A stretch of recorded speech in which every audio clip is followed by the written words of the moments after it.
So for those of you that I haven't met, I'm Kara Runston. I use she, her pronouns, and I'm the MVP program director. And we decided to get all of you together as vendors for the current MVP 2.0 process, um, just to kind of provide some additional information and support and guidance to vendors about some of the upcoming steps of the process, as well as to get your feedback on the process so far, because as you know, this is a pilot process, and we are trying to figure out how everything is working and what we can improve upon as we move forward and roll it out for the next round. So how this is going to work is I'll hand it over to Holly, who's going to walk us through some of the upcoming steps. So kind of step 4 of the process guide onwards. I know some of you joined the cohort meetings last month that went over that step, but we're hoping that everybody kind of like had a chance to marinate on that a little bit, and we'll do a little refresher and see if people have other questions about that. And then we'll also be taking Q&A throughout the presentation of the different steps. And then we'll end the session with a discussion about the process thus far and what we can learn to help revise the program, and specifically what should be included in a vendor orientation for next fall before the next round. So that's something that we'll be looking for specific feedback on. And then Holly's also going to follow up with a survey at the end to collect feedback, so we can get feedback that way as well. So thanks again for participating in the pilot round. We know, you all took a leap of faith doing a pilot process with us, so we really, really appreciate it. We're trying to do something really different than the first MVP planning grant iteration, and we really appreciate you joining us for this journey. So your experience and feedback is going to be really helpful so that we can make this process the best it can be moving forward. And with that, I'll pass it over to Holly from Linnean Solutions, who's helped us kind of develop this whole program from the beginning. Awesome. Thanks, Kara. I'm going to share my screen. Can you all see that? Perfect. So yeah, thanks, Kara. As Kara mentioned, I'm Holly Jacobson from Linnean Solutions, and I've been working alongside Star Luna Consulting and BSC Group to support the MVP team in the development of MVP 2.0. Kara kind of gave a rough outline of where we're headed today. But before diving into kind of the details of the upcoming steps, we thought it'd be useful to just take a step back for a quick moment and highlight some of the goals of MVP 2.0 as a way to kind of reflect on, why are we here? What are we collectively trying to achieve? So the first point there is kind of in the first MVP planning grant process, which we're now often referring to as MVP 1.0. Communities were largely very successful at identifying vulnerabilities and ways to build resilience for infrastructure and ecosystems, but had a much harder time thinking through social resilience. So MVP 2.0 aims to provide additional tools and resources to go beyond infrastructural and ecosystem resilience to build social resilience, including understanding the root causes of social vulnerability, which are often tied to patterns of social inequity. A second key aspect is to help translate planning into action. So it's kind of providing a little bit of that connective tissue to take a set of priorities and be able to develop a project to address those priorities through processes and outcomes that are equity-centered. And when we say a process that's equity-centered, we're thinking of one where the people who are most affected are involved in the decision-making. And when we say outcomes that are equity-centered, we're very much thinking of projects that provide direct benefits to environmental justice and other priority populations, and that help address the root causes of social vulnerability. So with all of that in mind, what is the role of the MVP 2.0 vendor in all of this? And as you may have recognized at this point, it's pretty different than MVP 1.0. We really see that role of the MVP 2.0 vendor as kind of a facilitator, project manager, and resource to core teams throughout the process. So the vendor's role is much more tied to facilitating facilitating a group process, facilitating meaningful conversation, and helping to draw out insights and connections between social vulnerability and climate risks, and doing that in a way that all members of the core team are able to participate fully. So a little bit in more detail, some of the most effective vendors so far have been able to do things like support core team members to participate fully in the process. And what we're seeing that sometimes involving things like tech support and accessing computers, Zoom lessons, interpretation, so that folks are able to all be in the room to have these discussions. Asking critical questions, things like, how would someone who is food insecure experience that differently? Navigating conflict that can come up with working in a group. So, what I'm hearing you say is X. Can you see how that might be offensive to someone who has this experience, for example? And then drawing connections between climate hazards and social vulnerability, as I mentioned before. And as an example, something like, heat has compounding effects for someone who's older and living alone. How could resilience retrofits support these residents specifically, for example? And so with that, so we can dive into what's coming up in the MVP 2.0 process. And we realize not everyone's at the same step, and that's totally okay. And we're kind of starting at step 4 because the majority of teams are around this point. But as Kara mentioned, because step 4 was covered in detail in the MVP 2.0 cohort workshops, we'll move a little bit more quickly through this one and just focus on kind of the vendor's role specifically and some tips and tricks for kind of thinking about this step. And then we'll start dive into a little Q&A around step 4 before moving on to the other steps. So in summary, the step 4 core question really focuses on what are the factors that create vulnerability or resilience for people in your community. And you'll find information to answer those questions basically through 2 pathways. One, through community engagement or talking to people in the community. Core teams will do that by first filling out the engagement plan tool to design the engagement activities, and then completing the engagement activities to gather that insight. And then the other path is by investigating community data in GEAR, or Guides for Equitable and Actionable Resilience web-based tool, which I'm sure you're all familiar with at this point. But then you'll use this information to fill out the Social Resilience Roadmap Part B as a core team. So the question then becomes, how can the vendor best support this element? Again, facilitating discussions to be able to complete the deliverables. Deliverables collaboratively. Can also help coordinate or divvy up tasks. So for example, one way the core team may approach this process is by having, one municipal staff person and the community liaison be responsible for investigating a couple of the focus areas. So for example, like ecosystems and housing or something, and then 2 other core team members may investigate 2 others. Then everyone could come back together to discuss what was learned. This is just kind of an example of a way to maybe chunk up the components in a way that feels most feasible. It may be decided instead that the core team is going to work together to design one engagement activity where all of these different things are addressed, and then you come back together. But the vendor's role in helping to kind of strategize, okay, how would we go about finding this information and kind of work together to be able to investigate these different components is a big role that the vendor can play.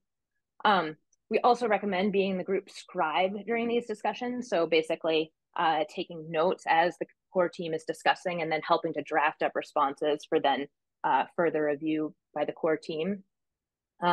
And the vendor can also help coordinate outreach activities. So whether this is drafting invitations, tracking outreach, coordinating interpretation and translation.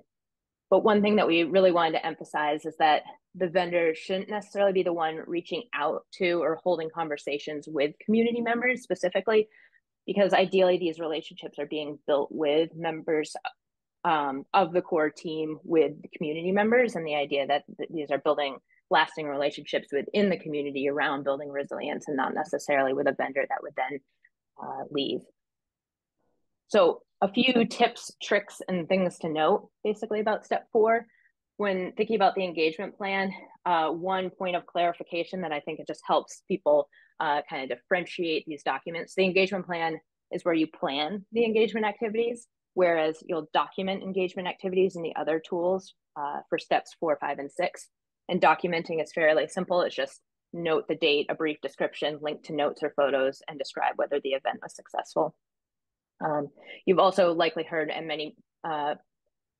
number of times at this point that you're required to submit the engagement plan for step 4, but it's not required for any other steps.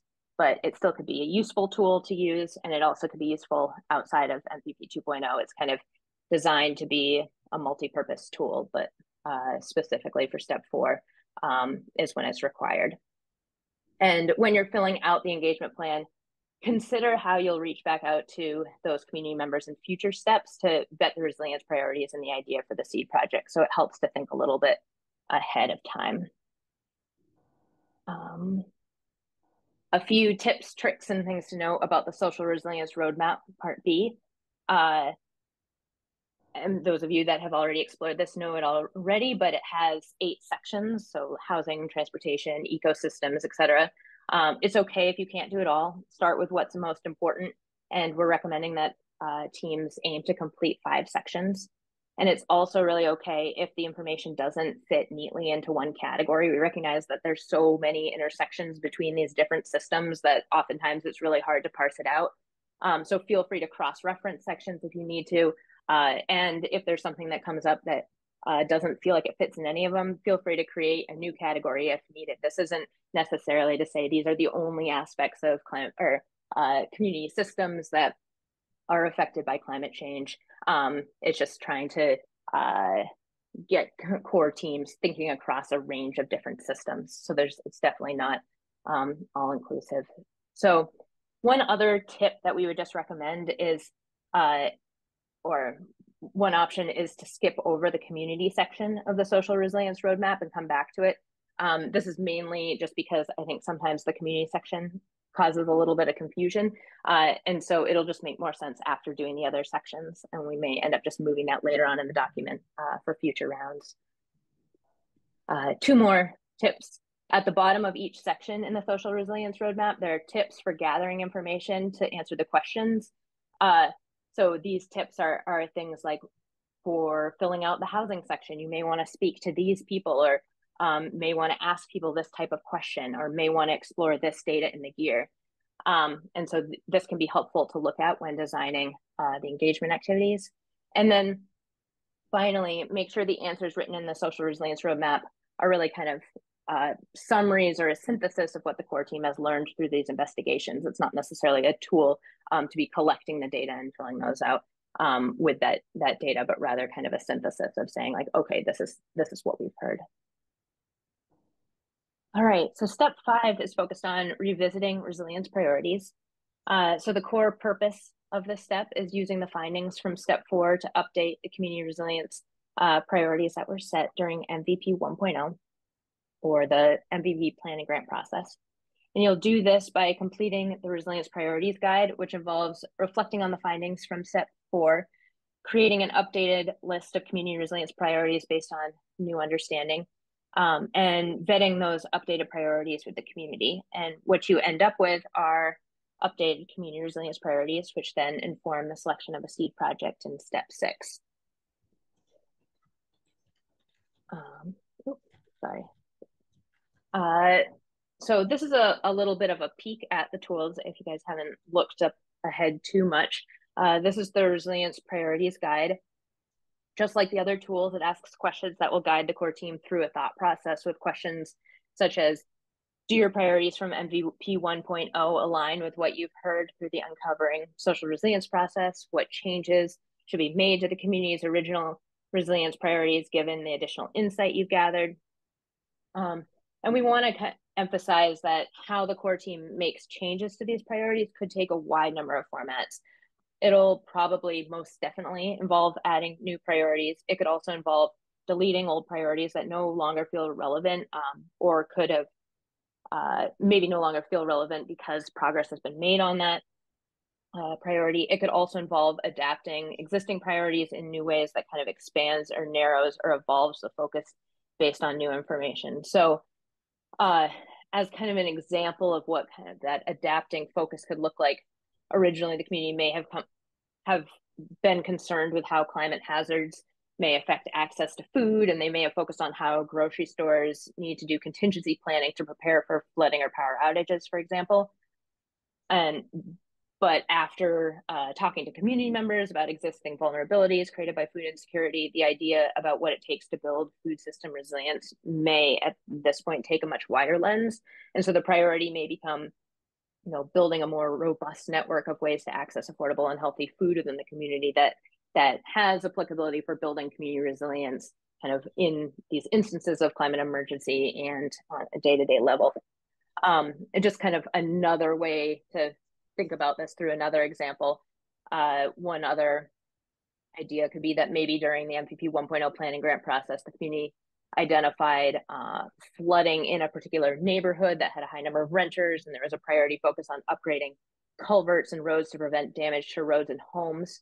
But then through MVP 2.0, you've learned that residents in the neighborhood are seeing flooding worse, but they aren't really able to relocate because of limited affordable rental options in the community. So suddenly the core team is not only seeing this kind of flooding problem, but also a situation where, thanks to like economic pressures or maybe even zoning within the community, people with more limited resources to adapt are ending up living in places with highest risk. And so then building resilience might not only require addressing this kind of immediate flooding issue from a health and safety standpoint, but also kind of making sure to expand rental options in areas with low or no flood risk in order to address kind of the root or like the systems of the problem. So that's kind of an example of how the focus around the priorities might shift a little bit.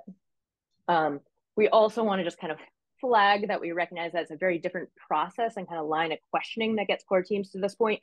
So it's also totally okay if the two lists, priority lists, feel a little bit like apples and oranges and they don't necessarily feel like they're speaking to each other. We would just recommend kind of doing your best to see connections between them, but don't feel like you have to like force it into being the same list. And it's okay if you have some items that are lingering from the old list and then new priorities based on the new understanding from MVP 2.0. So that's kind of one way to end up with your list of priorities. And then as mentioned a moment ago, then you'll vet the new priorities with the community. And in an ideal sense, you'll connect back with the individuals who help provide insight during step 4 to ask kind of like, this is what we're hearing. Did we get this right?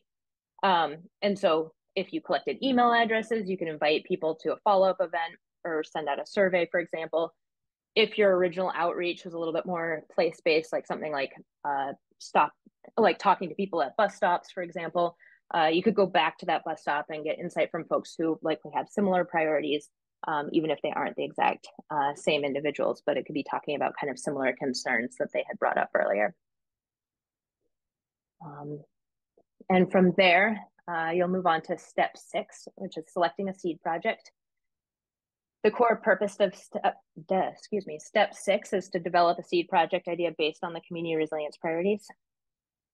You'll basically be selecting a seed project through completing the seed project plan, part A, which guides the core team in identifying a seed project with the help from a number of tools, including the example seed projects, and then also a couple different tools in the GEAR, so the actions to consider and GEAR case studies.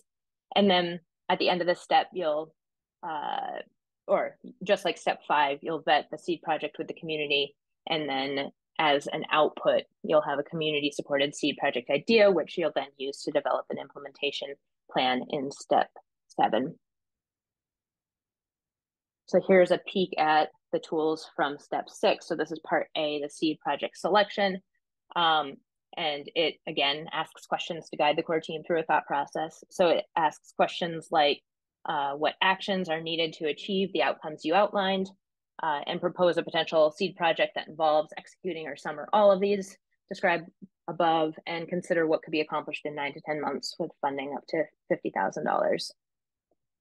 And then the tool, once again, guides you through vetting the idea with the community and revisiting the idea based on the input that you hear.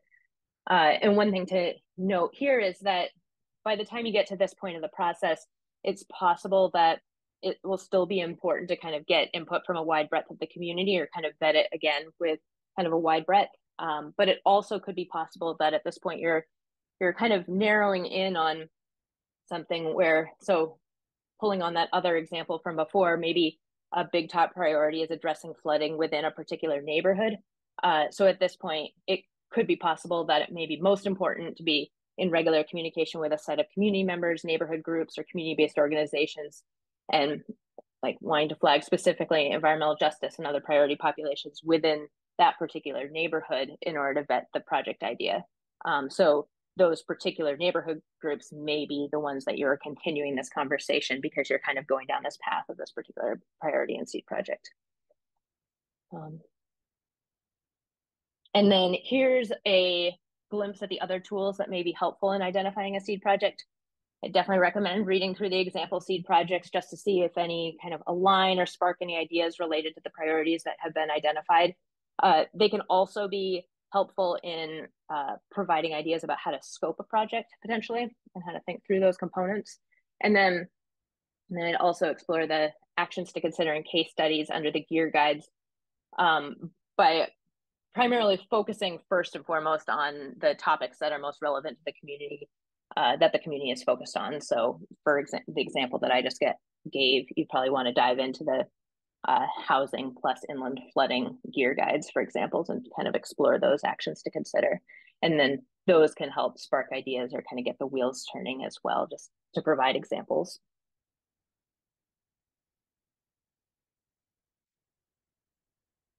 So step 7 is then developing an implementation plan. And so for those of you that have supported communities with developing an action grant, it'll feel a little bit like that. And if you haven't, our hope is that this process kind of helps build those muscles for communities, but also vendors as well. One important thing to note is that there's a little bit of funding in the budget, $800 that has been earmarked to bring on a subject matter advisor to advise on the seed project plan. And how this is used will be entirely dependent on the seed project you choose. And so it's pretty flexible in how it would be used.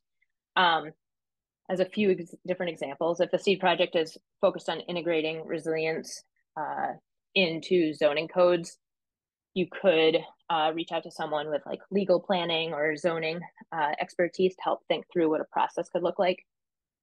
If the project, for example, was more focused on facilitating conversations around affordable housing, in the community, you may want input from a community housing partner, and this would be one way to compensate them for their time and input, for example. Another example, just to show kind of the breadth of things, is if you were developing a model for youth engagement around heat resilience, this could be a way to compensate a number of high school students who are interested in this topic to help design the project in a way that would really appeal to youth. So basically, I'll just say it's very flexible. It's just as a way to kind of tap additional knowledge outside the core team to help think through what that project could look like. And so with the help of this advisor, you then complete the seed project plan, part B, which basically involves mapping out the details of the project. So partners, scope, budget, timeline, and how you'll measure impact. It just kind of gets into the more nitty gritty of the project itself. And then before launching into step 8, you'll want to contract with an implementation vendor as applicable to support the implementation of the project. And so in some cases, depending on the project, this may still be you, the primary vendor, if that's something that's in your wheelhouse. It could also, in some instances, be the subject matter advisor. I think the first example I gave, where the advisor was the planning or zoning expert, could be kind of an example of where that subject matter advisor may then be brought on as the implementation vendor. It could also be a new vendor altogether, or in some cases, the municipality may decide that they don't really need to work with a vendor to support the implementation of the project, and that totally works too. So those are all different options. But basically, at the end of this step, you'll have a plan for implementing the seed project.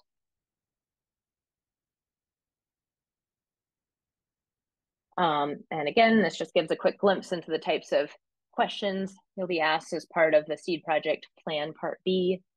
So questions like, who are the project partners? What are the steps involved? And really much more breaking it down into phases or tasks in a much more specific way. And then using that template to map out a budget and a timeline.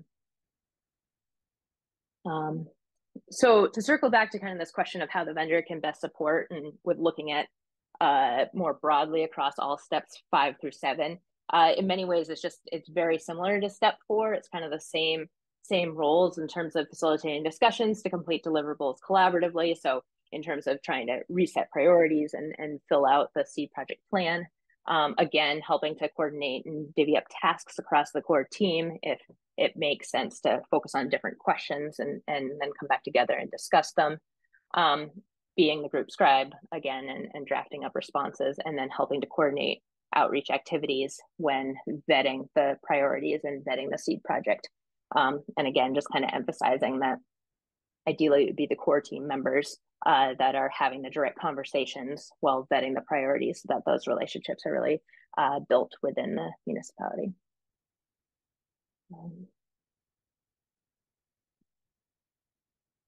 And so step 8 is implementing a seed project. And the process will depend entirely on the project that's chosen, and your role, as kind of mentioned earlier, and whether you're involved in the implementation of the project will also depend on the project.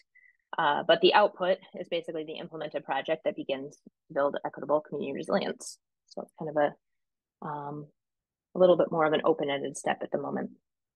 And then the last thing is reflecting, adjusting, and next steps.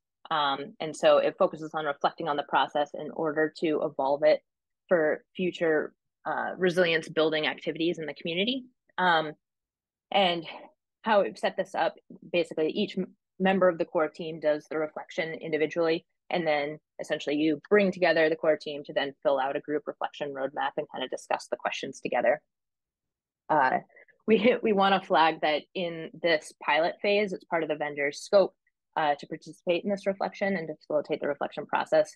But we recognize that this is a tricky structure for both contracting and timeline purposes, especially if the primary vendor is not involved in the implementation of the project.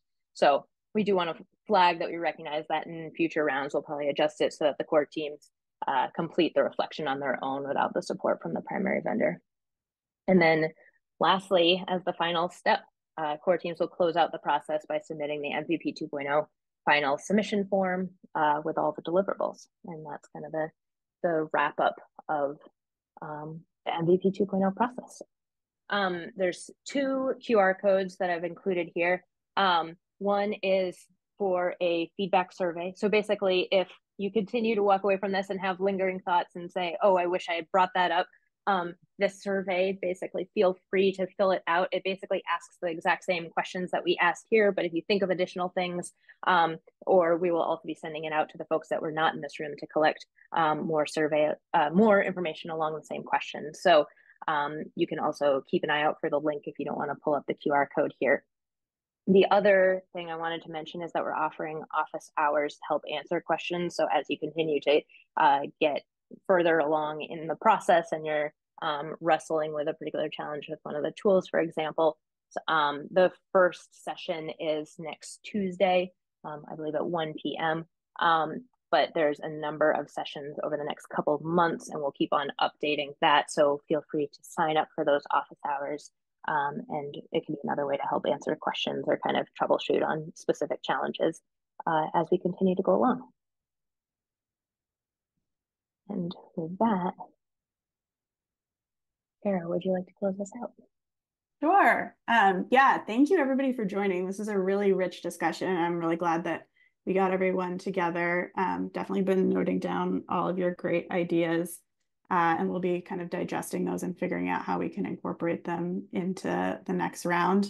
And I really encourage you to fill out the survey with more thoughts, and then also attend these office hours. I think a lot of the particular situations that were coming up in some of these comments that people were making would be really great things to go to the office hours and just kind of hash out even further. Our equity vendor, Dr. Nina, is also going to be at a few of those office hours. So if you have some equity focused concerns or whatever that you'd like more thoughts on, definitely follow up and sign up for one of those. But yeah, thanks so much for all your input. We really, really appreciate it. And thanks for helping us out with this pilot program.